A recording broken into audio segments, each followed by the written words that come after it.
지난 한 주간은 서로 잘 공감해 주셨습니까? 목사님이 지난주 공감에 대한 설교를 했나? 하는 것도 잊어버리고 계시지 않으세요?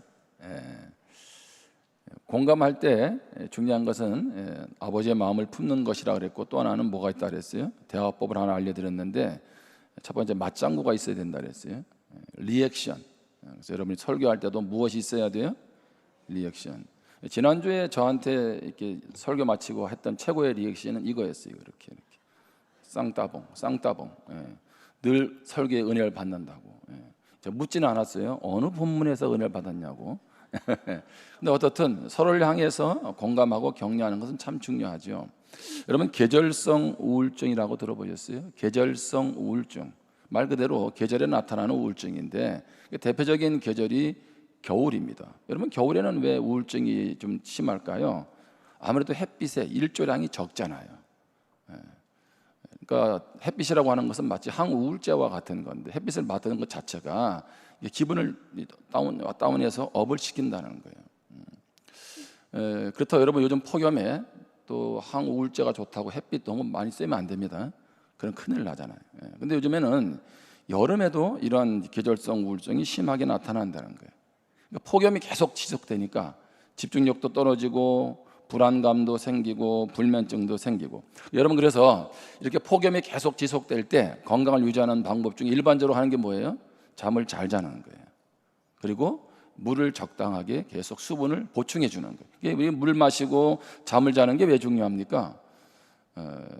잠을 잘 못 자고 물을 제대로 안 마시면 뇌의 피로도가 쌓인답니다. 그래서 사람이 날카로워진다는 거죠. 그러니까 뇌의 피로도를 낮추려면 잘 자야 돼요. 그래서 여러분, 혹시 주변에서 좀 짜증을 내는 분들이 계시면 저분은 무엇했다? 일단 1차적으로 물을 줘봐야 돼요. 근데 물을 줬는데도 짜증을 내요. 그럼 어떻게 해야 돼요?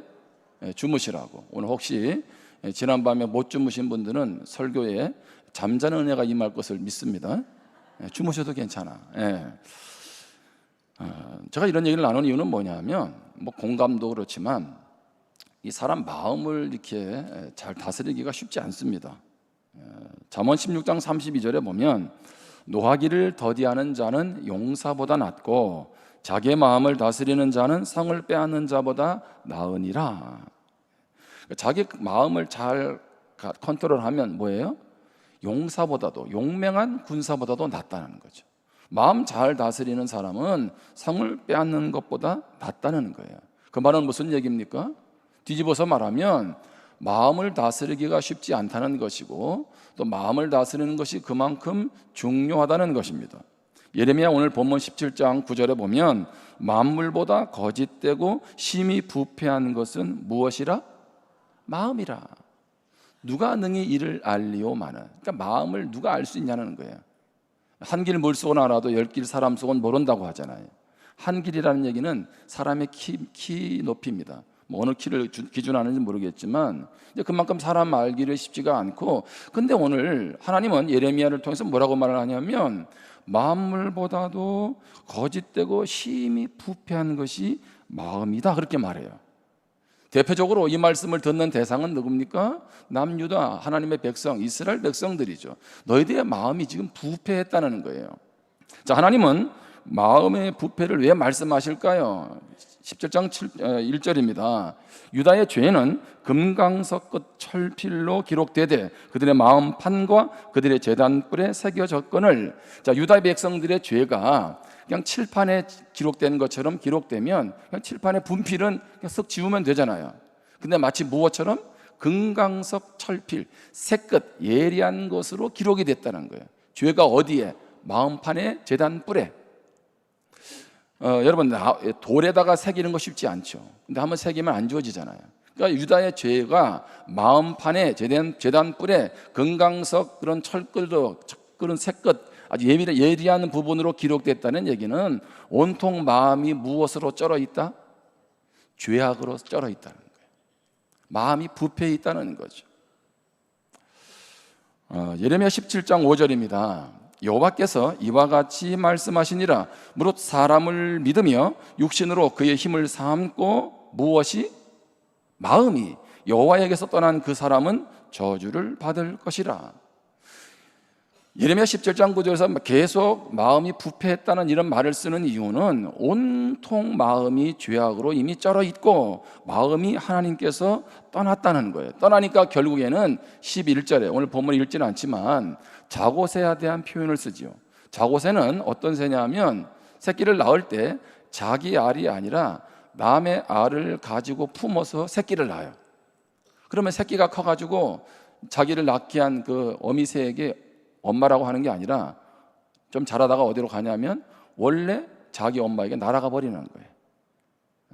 그러니까 부패하게 잘못되어서 거둔 재물들이 또 이스라엘 백성들 같이 이렇게 온갖 부패했던 그들은 어떻게 해요? 하나님의 심판을 피할 수가 없다, 그렇게 말씀하고 있는 거죠. 하나님은 마음이 부패한 이스라엘 백성들 향해서 이렇게 말씀하세요. 오늘 10절에 보면 나 여호와는 심장을 살피며 폐부를 시험하고, 이 말은 무슨 얘기입니까? 하나님이 마음속을 꿰뚫어 보신다는 겁니다. 뼛속까지 환히 들여다보고 있다, 이렇게 표현하는 겁니다. 그러면서 각각 그의 행위와 그의 행실대로 보응하나니. 자, 그런데 하나님이 마음의 부패를 얘기하고 나서 여기 보면 심장을 살피고 폐부를 시험한다고 그래요. 심장은요, 히브리어로 말하면 레브라는 말인데 생각의 터전이라는 얘기입니다. 자, 폐부라는 말은 뭘까요? 켈라요토라고 해서 콩팥이에요. 콩팥. 이곳을 감정의 터전이라고 말을 하는 겁니다. 자, 하나님이 우리의 심장을 살피고 폐부를 시험한다는 얘기는 우리의 생각을 무엇하고 살피시고 무엇을 우리의 폐부 감정을 시험하신다는 거죠. 다 아신다는 거죠. 속속들이 아신다는 거예요. 여러분, 그렇게 보면 마음이라고 하는 게 어디부터 어디까지일까요? 여러분, 생각은 어디에 있을까요?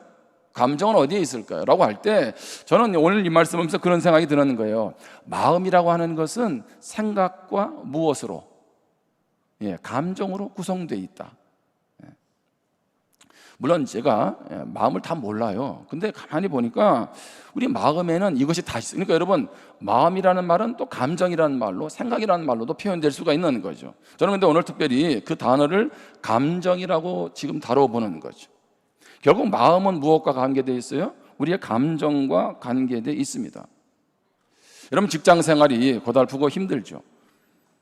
여러분, 한 주간 돈 버는 거 쉽지 않죠. 업무량도 많고 또 성취를 요구하는 그 업무량, 그것으로 인한 스트레스가 많습니다. 그런데 가만히 직장 생활을 해보면 과연 업무량 때문에 또 성과에 대한 압박 때문에 그런 것보다는요, 사람 때문에 힘들어요. 여러분들 그런 경험을 많이 하잖아요.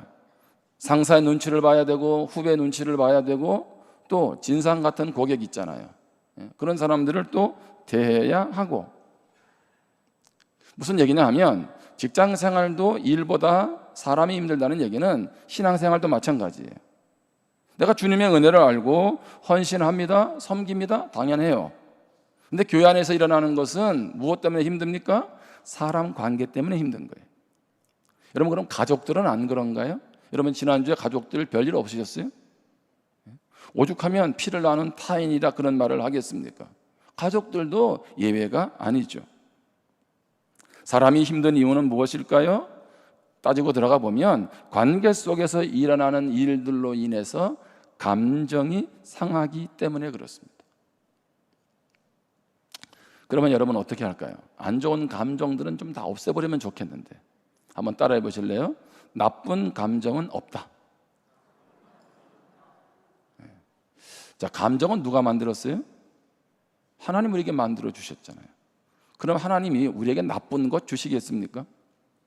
여러분, 감정에 대해서 오해하지 말 것은 나쁜 감정은 없어요.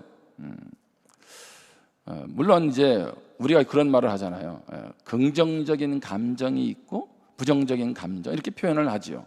그러니까 우리가 생각할 때 흔히 나쁘다, 이 감정은 나빠라고 할 때 어떤 겁니까? 화를 내거나 또는 뭐 두려워하거나 또는 뭐 우울증에 빠진다든가 미워한다든가 이런 건 나쁜 감정이라고 얘기해요. 그렇죠? 우리는 일반적으로. 근데 그것은 나쁘다라고 보다는 부정적인 감정.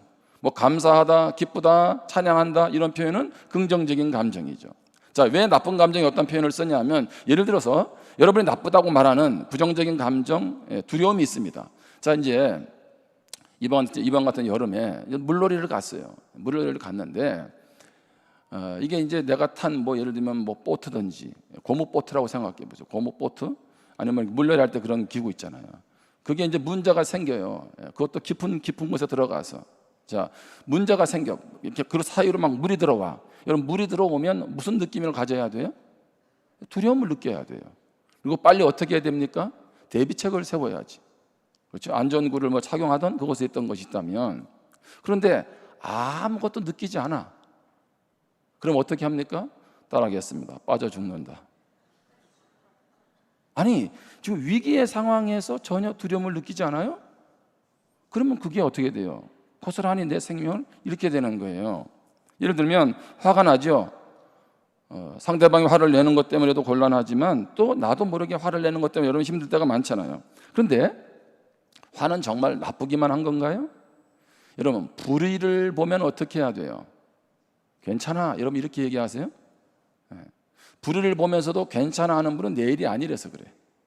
그 불의가 나의 가정과 나의 자녀와 연관되는 순간 가만히 있을 수 없잖아요. 내 일이 되잖아. 내 일이. 그러니까 그런 면에서 보면 거기서 내는 화는 나쁜 화가 아니라는 거예요. 잘못된 것을 가만히 눈 감고 아무렇지도 않은 것 바로 그것이 이상한 것 아닐까요?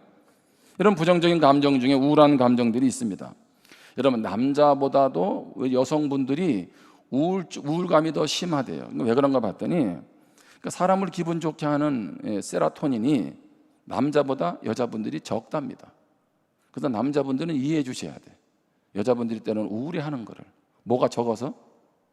세로토닌이 기본적으로 더 적다는 거죠. 여러분 그런데 우울한 감정이 힘들기도 하지만 그렇죠? 인생이 이게 뭐야 라고 힘들기도 하지만 자 비가 온다든가 하면 어떻습니까? 여러분의 마음이 차분해지죠. 우울하다고 하는 좀 그렇지만 차분해져. 그렇죠? 그럼 그때 뭐 하기 좋아요? 성경 읽기 좋아. 예를 들면 글을 쓰고 집중하기가 좋다고요. 그러니까 우울하다는 그 느낌, 그 차분한 감정은 또 어떤 것을 살필 수 있는 좋은 감정이기도 하다는 거죠. 무엇을 말하고 싶으냐면 이 세상에 나쁜 감정은 없습니다. 중요한 것은 우리가 그 감정을 어떻게 잘 조절하고 현명하게 활용하느냐, 거기에 달려 있다는 겁니다. 자, 예를 들면 성경에 열왕기하에 보면 아람왕의 이제 군대 장관이었던 나아만이 등장하죠. 나아만이 옛날 말로 하면 문둥병, 나병으로 인해서 이제 그가 이제 생명이 좀 이제 내일을 알 수 없는 그런 상황이 되었죠. 그런데 가만히 소문을 듣기를 예루살렘에 가면 엘리사라는 선지자를 만나면 병을 치료해 준다는 얘기를 들었어요. 그래가지고 그가 이제 엘리사를 찾아갔습니다. 찾아갔는데 엘리사가 나와보지도 않고 저 요단강에 가서 7번 몸을 잠궈라. 담갔다 빼면 그러면 병이 날 거다 이렇게 얘기를 했어요. 그랬더니 그때 나만이 뭐라고 말합니까? 그렇게 쉬운 것을 여러분 해운대에 가가지고 그 해수욕장 가서 몸을 7번만 담그면은 모든 병이 낫는다. 그럼 할까 안 할까요? 다 하죠. 나만이 열받은 거야. 아니 내가 왔는데 말이야 나와보지도 않고 우리 고향에는 그보다 더 깨끗하고 좋은 강 많은데 나보고 요단강에 가서 7번 몸을 담그라고? 싫어 하고 열받아가지고 돌아가자 이렇게 하는 거예요. 그런데 성경에 보면 누가 등장합니까? 그 신하들이 종들이 그렇게 말을 해요. 아니 그보다 더 힘든 일도 하라면 해야 되는데 아니 그 요단강에 가서 7번 몸 담그는 게 뭐 힘드냐고. 그래서 어떻게 합니까? 신하들의 말을 듣고 감정이 어떻게 돼요? 조절이 되는 거예요. 그래가지고 요단강물에 7번 달았는데 어떻게 됩니까? 몸을 회복하게 되죠. 뭐 이런 얘기들은 성경에 많이 등장을 합니다. 그러니까 그런 면에서 감정을 잘 조절해야 되는 거죠. 자, 감정 관리를 못할 때 일어나는 결과들이 있습니다. 예를 들어서요, 성경의 창세기 말씀에 보면 가인과 아벨이 하나님 앞에 예배를 드리잖아요. 제물을 드렸는데 아벨의 예배는 받으시고 가인의 제사는 받지 않으시잖아요. 그랬더니 누가? 가인이 열받아가지고 누굴 죽여요? 동생을 죽입니다. 그러니까 이게 감정이 조절이 안 되니까 하나밖에 없는 동생을 죽인다고. 그 이후에 가인의 마음에 대해서 성경은 기록하지 않았지만 하나님은 가인을 품어주시고 용서해 주셨겠지만 가인은 죽을 때까지 누구를? 내가 왜 그때 동생을 죽였지? 내가 정말 제정신이 아니었나 봐, 이런 생각을 안 할까요? 그가 자기 감정, 하나님이 자기가 드린 제물 안 받았다고 그것 때문에 열받아가지고 동생 죽이는 일이 벌어지잖아요. 우리가 잘 아는 사울 왕도 그런 것 아니겠어요? 다윗이 좀 마음에 안 든다고 자기 감정 컨트롤 안 돼서 왕위에 있는 동안에 계속 다윗 죽이려고 하지 않습니까? 그러니까 여러분, 그렇게 보면 감정은 그냥 하나의 감정이라고 흘려버릴 건 아니라는 얘기예요. 그것도 잘 관리해야 되는 거예요. 근데 감정을 잘 관리 못하면 여러 가지가 있지만 첫 번째는요, 건강을 잃습니다. 건강. 자, 국제신경학회지에 실린 실비아 코튼 박사님이 연구를 했는데, 그 연구팀에서 어떤 연구를 했냐면, 이제 병원에 환자들이 오는데, 특별히 뇌졸중 환자들을 이렇게 이제 쭉 조사를 해 보니까 거의 대다수가 2시간 전에 화를 냈다는 거예요. 그러니까 뇌졸중 환자들의 대부분이 2시간 전에 화가 나고, 그래서 어떻게 해요? 뇌졸중이 와서 병원에 입원했다는 거예요. 또한 연구를 보면 화를 자주 내면, 화를 잘 안 내는 사람보다 심장마비에 걸릴 확률이 5배가 높대요. 5배. 그러니까 화를 내면 자신의 건강도 무너지고 주변 사람도 조마조마하니 주변 사람도 힘들어지겠죠. 그러니 두 번째, 어떤 일이 벌어지겠어요? 감정 관리를 못하면 사람을 잃어버립니다. 주변에 사람들이 떠나가는 거죠. 뿐만 아니라 세 번째, 목표와 멀어집니다. 목표와 멀어진다는 건 무슨 얘기입니까? 예를 들어서 여러분들이 이제 내가 좀 체중을 조절해야 되겠다, 이렇게 해서 이제 몇 킬로까지 살을 빼고 식단을 이렇게 관리하고 내가 이렇게 헬스장 가서 운동을 해야지라고 하고서 이제 매일 운동하고 식단 관리를 했어요. 그런데 열받는 일이 생겼어요. 운동하러 갑니까? 안 가죠. 오늘은 뭐예요? 다 때려치우고, 예? 마음껏 먹고, 그러다 보면 어떻게 해요? 예, 살 빼는 거, 체중 조절하는 것은 실패한다는 거예요. 그러니까 감정 조절이 안 된다면 내가 원하는 목표 이룰 수 없다는 거죠. 뿐만 아니라 네 번째로, 영적으로 성숙할 수 없습니다. 성숙이라는 것은 조절과 연결되어 있거든요. 컨트롤이 안 되면 어떤 일이 벌어지겠습니까? 여러분, 여기 에어컨이 있잖아요. 에어컨. 예배 때마다 우리 아침에 모이면 안수 집사님들이 얘기를 많이 해요. 무슨 얘기 많이 하냐면 에어컨이 시원하다, 덥다. 이게 정말 어려워요. 이게 왜 조절이 어려운 줄 아세요? 어떤 분은 에어컨 바람만 와도 힘들어. 어떤 분은 어떻게 해야 돼요? 온도를 또 많이 낮춰야 내가 시원을 느껴. 여러분, 부부도 그런 분 계시지 않으세요? 제가 어떤 분은 보니까 한 분은 에어컨 켜고 안방에 자고, 한 분은 에어컨 바람이 싫다고 저쪽 방 가 주무시더라고. 그죠? 제가 왜 이런 얘기를 하냐면, 만약에 온도를, 에어컨 온도를 여러분 시원하게 한다고 15도로 한번 맞춰볼까요? 예배 마치고 나가면서 여러분의 입이 이렇게 튀어나올 거예요. 왜 이렇게 관리를 해가지고. 무슨 얘기냐면, 이 좋은 찬바람도 에어컨도 무엇이 안 되면, 나하고 맞춰지지 않으면 이게 뭐예요? 이게 힘든 거예요. 그러니까 이 조절이라는 게 중요한데, 그런 감정을 잘 관리하는 게 왜 중요합니까? 이제 우리가 영적으로 성숙할 분들은 이제는 그 감정을 잘 관리해야 되잖아요. 제가 만약에 리모델링을 하고 요즘 이제 저한테 와가지고 리모델링은 뭐에 신경 써야 됩니까? 라고 물어온다면, 제가 그동안 한 번도 듣지 못한 얘기를 그분에게 해줄 거예요. 그게 뭐냐 하면, 틈을 조심해야 된다, 이렇게 하죠. 틈. 여러분, 이게 무슨 얘기인지 아세요? 이번에 태풍이 쳤잖아요. 그랬더니 물이 막 창틀 사이로 들어오는 거예요. 이쪽으로 특히. 그러니까 내가 볼 때는 창틀이 아주 멋있고 깔끔하거든요. 어디서 비가 들어오는지 몰라. 네? 그러니까 마치 제가 볼 때 감정은요, 틈과 같아. 틈. 그러니까 무슨 얘기예요? 조그만 틈, 이게 틈 같지도 않은데도 그 사이로 물이 들어오는 거죠. 감정은 그거 같아요. 그냥 감정이 그만큼 뭐예요? 예민한 거예요. 그래서 감정을 여러분 잘 다뤄야 돼. 에베소서 4장 26절 27절에 보면, 분을 내어도 죄를 짓지 말고 해가 지도록 분을 품지 말아라, 이런 말씀 있잖아요. 그 말은 무슨 얘기예요? 감정 잘 조절하라는 얘기예요. 그렇지 않으면, 그러고 나서 뭐예요? 마귀로 틈을 타지 못하게 하라. 그 틈을 누가 탄다? 마귀가 틈을 노린다는 거예요. 그러니까 제가 가만히 보니까 여러 가지 우리가 신앙으로 물어지는데, 그 중에 마귀가 사용하는 대표적인 틈은 감정이에요. 감정. 생각, 마음 다 같은 얘기입니다.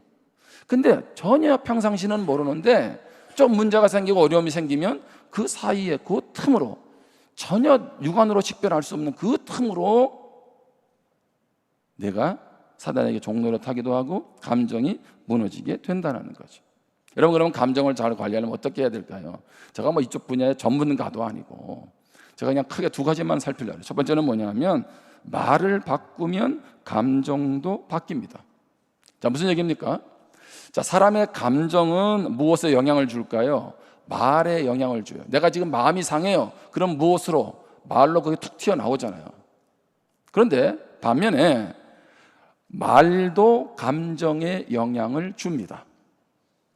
감정만 말에 영향을 주는 게 아니라 어떻게 말을 하냐에 따라서 감정도 영향을 준다는 거예요.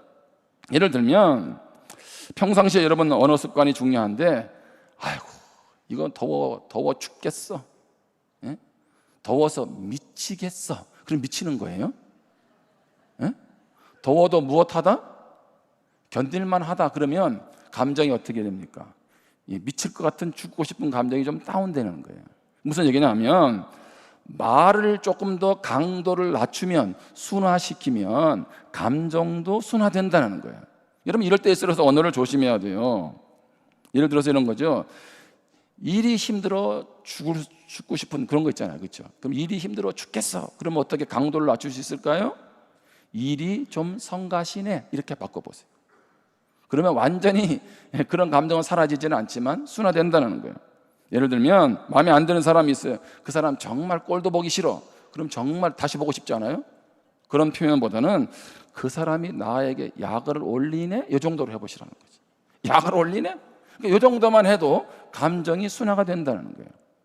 제가 오늘 아침에 교회를 오면서요, 우리 아이들하고 아내에게 뭐라고 했냐면 굿모닝 굿모닝 이렇게 얘기해요. 그러면 뭐라고 아이들은 얘기를 해야 돼요? 리액션을 해야지. 나도 굿모닝 굿모닝 해야 돼. 근데 아내와 두 딸은 아무도 반응을 안 하죠. 우리 아빠가 오늘 왜 그러시나 이렇게 쳐다보는 이런 안타까운 상황을 제가 접하고 오늘 설교하러 왔습니다. 이미 감정이 상하고 왔지. 근데 왜 이렇게 했을까요? 왜 이렇게 했냐면, 이게 오늘 기분이 별로 안 좋아도 스스로가 뭐예요? 업을 시키는 거야. 그러면 나도 모르게 그런 다운된 감정들이 회복이 되는 거죠. 부부관계도 마찬가지잖아요. 뭐 여러분, 부부싸움 안 하지는 않을 것이고, 왜 그렇게 화를 내고 난리야? 그렇게 하면 어떻게 해야 돼요? 당신은 어떻게 하냐? 이렇게 하지 말고 그때 뭐라고 해야 돼요? 당신 나한테 좀 서운한 게 있구나, 이렇게만 해도 어떻게 한다? 감정이 좀 가라앉는다는 얘기. 이 정도만 얘기해줘도 좀 잘 실천할 수 있기를 바랍니다. 그래서 이 정도로. 두 번째는 한 가지는 뭐냐면, 나를 힘들게 하는 상대가 감정훈련 상대라는 겁니다.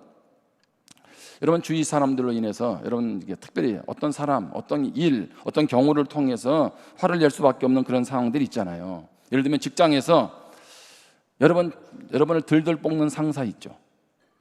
그렇죠? 그래서 무슨 생각을 해요? 저분만 사라지면 내가 직장 생활을 잘할 것 같아.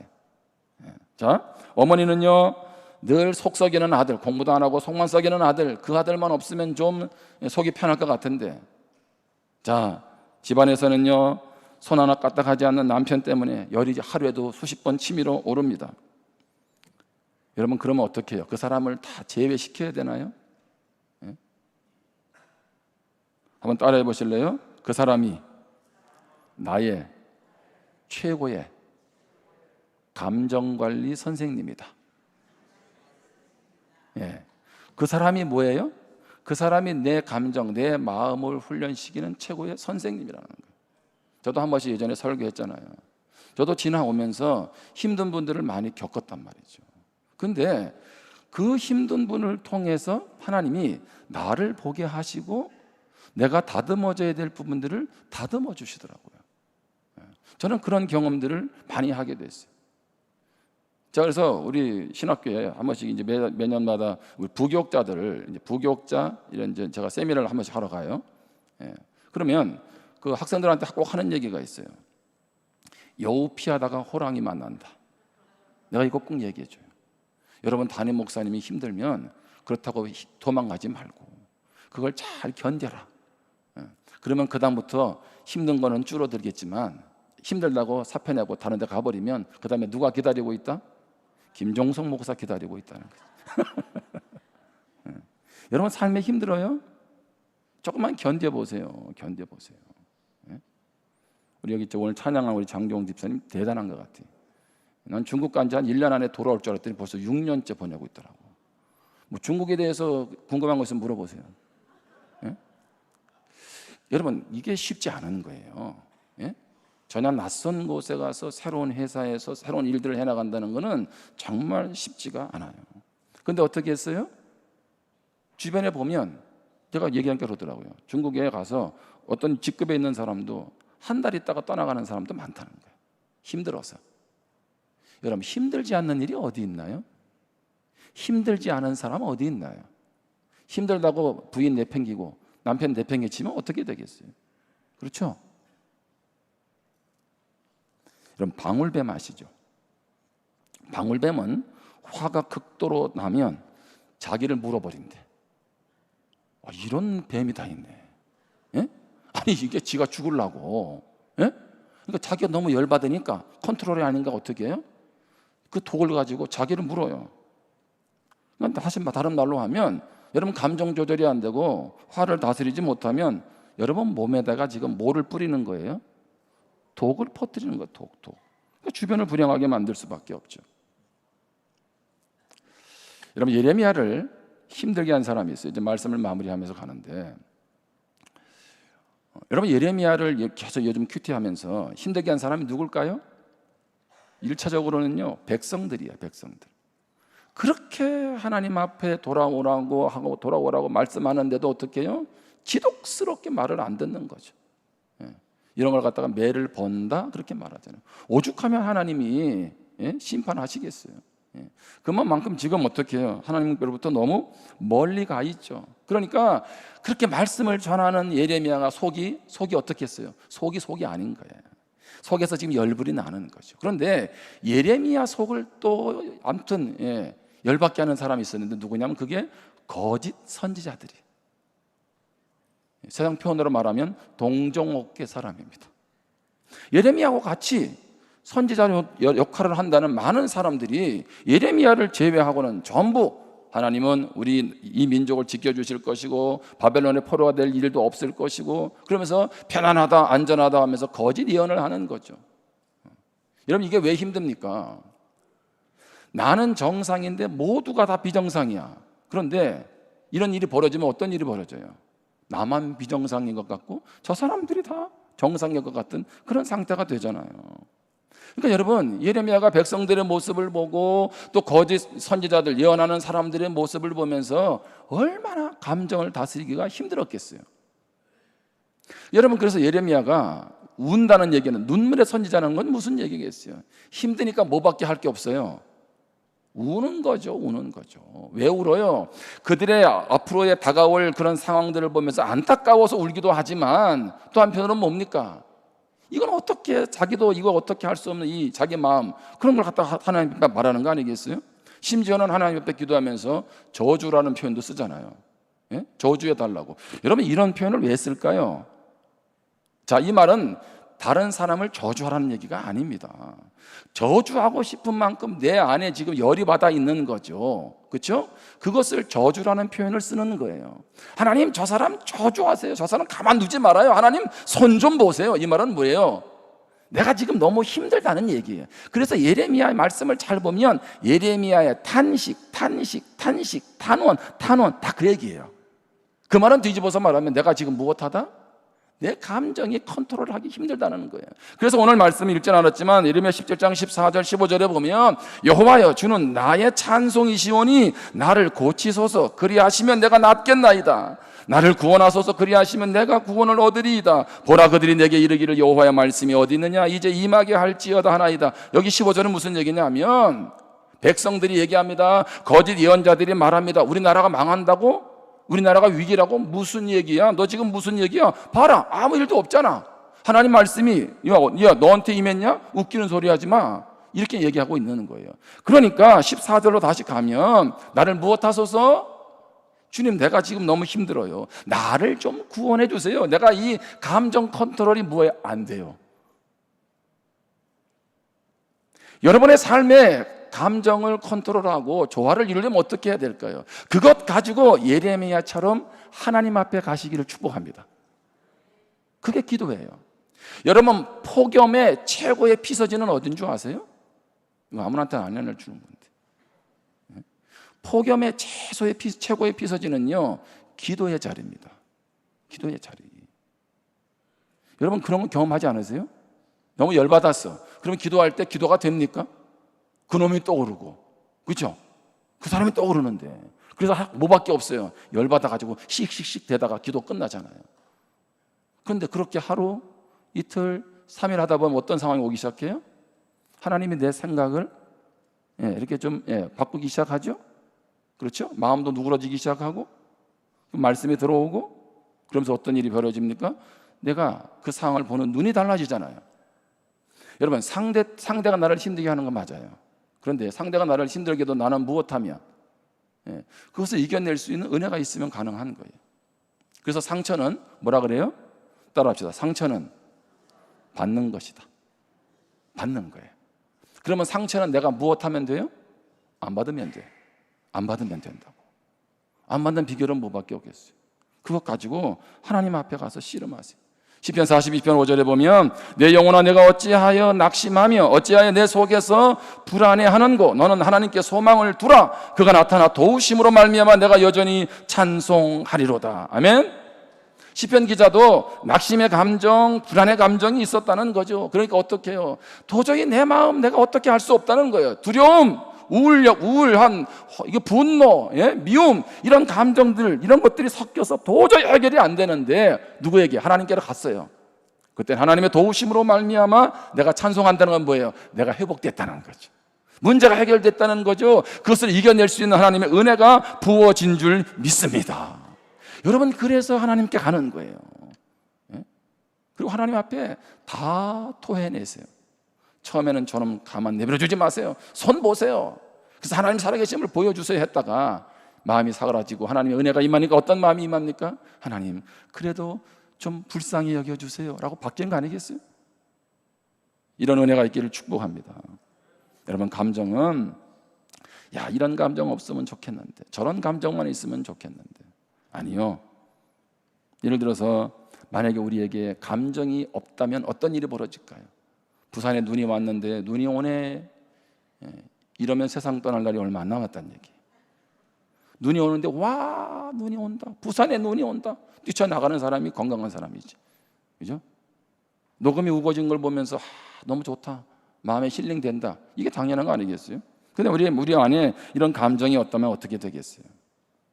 감정은 우리 삶의 안내서이기도 하고요, 감정은 우리 삶의 나침반과 같기도 하고요, 감정은 우리 삶의 안전망과도 같습니다. 다시 한번 기억하세요. 나에게 감정을 주신 분이 하나님이신 줄 믿습니다. 여러분의 감정을 소중하게 여기세요. 그리고 어떻게 해요? 이제는 잘 다루세요. 과하지도 모자르지도 않도록. 그러기 위해서 언어의 톤 조절하시고, 무엇보다 주님께 나아가고, 나를 힘들게 하는 그 사람이 여러분을 훈련하는 놀라운 선생님이 되기를 주님의 이름으로 축복합니다. 기도하겠습니다.